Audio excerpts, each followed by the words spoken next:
Hello again, chaps. We are back in the man cave. As promised, I'm doing two videos today. I did one earlier today, which was about the inner creative state, and this one will be about my own technique. I talked yesterday about other people's acting techniques, and I got a request from somebody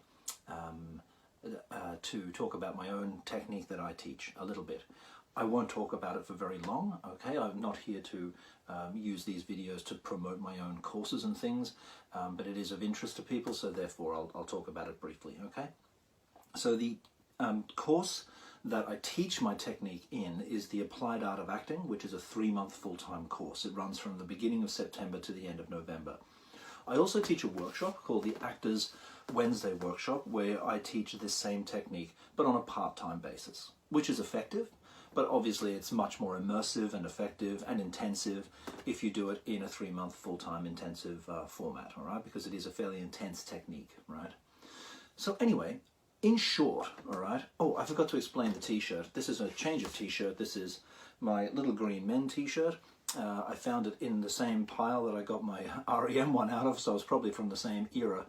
And I actually wore this in an episode of Home and Away. So there's a little bit of trivia for you. I can't remember whether I owned it first or whether they let me keep it. I think maybe my brother bought it for me, actually, if I remember rightly, but a long, long time ago now. Anyway, back to this, right? So the technique that I teach starts with Stanislavski, okay? So all of the basics of Stanislavski are covered, usually around about the first week, all right? Now, when I say usually, it'll depend on the group that I have. And that's the operative point of the work that I do, is that my work is diagnostic, okay, and forensic. So what that means is that I give very specific and very close personal individual attention to each of the actors in the group. So there's 16 actors in the group maximum. Some years I take less, 13, 12, doesn't matter, as long as I'm able to give that diagnostic attention. So I never go over 16, all right? The course has been running for over 8 years now. But I didn't start teaching it, that means, until I was 37 years old, okay? So it took me a long time to develop this technique, from university days when I was a teenager through to where I felt that I was confident enough and skilled enough to teach it. It has 25 components to it. The first third of that, I suppose, are fairly easy to digest and to make work. The idea, of course, is that they resonate with each one of the 16 actors in the group individually. So I'm diagnostically working out where the flaws or the faults or indeed the strengths are in each one of those 16 actors as we go along. And usually the technique starts to solve those problems and enhance their skills and what they're good at as we go through the course, all right? When we get to the middle section, the second third, I suppose, that's when things get a little bit more advanced, shall we say. It's kind of your intermediate range, slightly more complex tools, which will then start to really open up the creative powers of the actor, especially in terms of characterization and how they build characters and play people that are not themselves, all right? So that's the middle section. And then the third section is a very, very advanced section, right? But that's the section where, once we get there, we're talking about the idea of the technique becoming subconscious, so that the actor is no longer in any conscious way thinking about the components of the technique while they're acting. They cut the cord and they act with total abandon, totally immersed in the scene, totally immersed in wherever they need to be for that scene, according to the work that they've done on it. And then it is what it is, yeah? The analysis of that then becomes more a case of me looking at them and saying, well, how did that feel? And them saying, I don't know.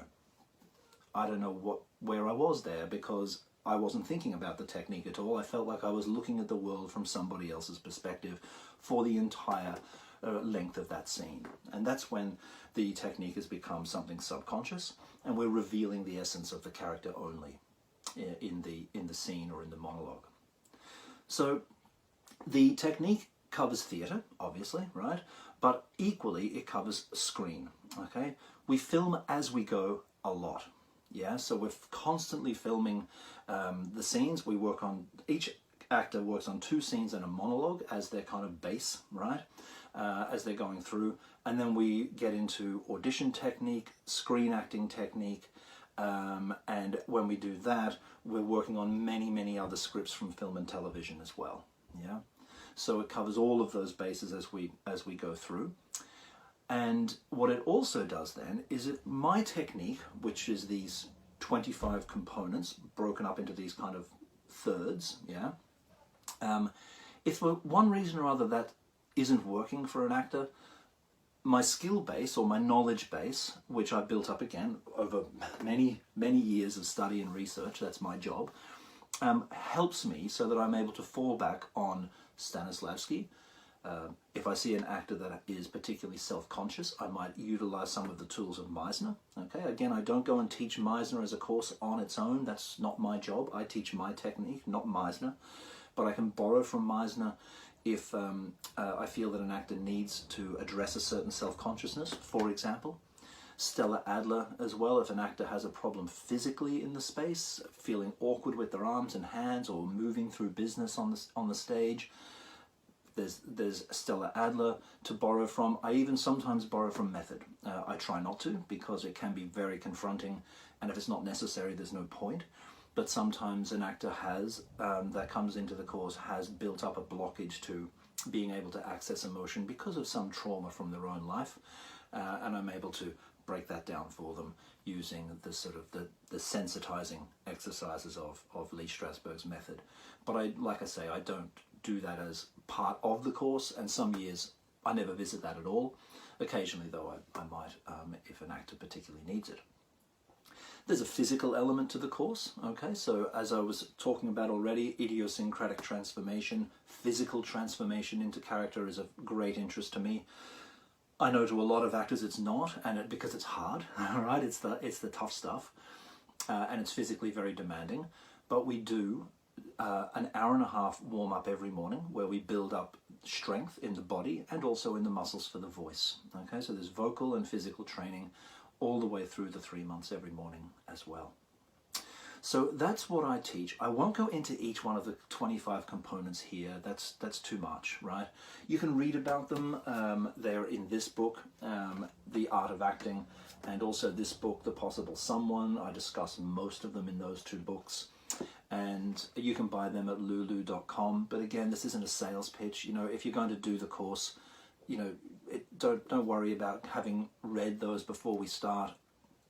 It's better to be taught these things one-to-one or in a group than to read them from a book anyway. But of course, books are great. You know, it's always good to be able to pick up a book and remind yourself of it, or get immersed in having a read about something as well. So look, that's my technique that I teach in my classes. In a very brief overview, right? If you have any more specific questions for me though, do please let me know. I'm happy to answer any questions that you might have. And I'll make another vid tomorrow with a different t-shirt on. Alright guys, enjoy your evening. The sun's out, so I'm going to go out and get sunburned, I suppose, which is something to do. Alright lads, bye.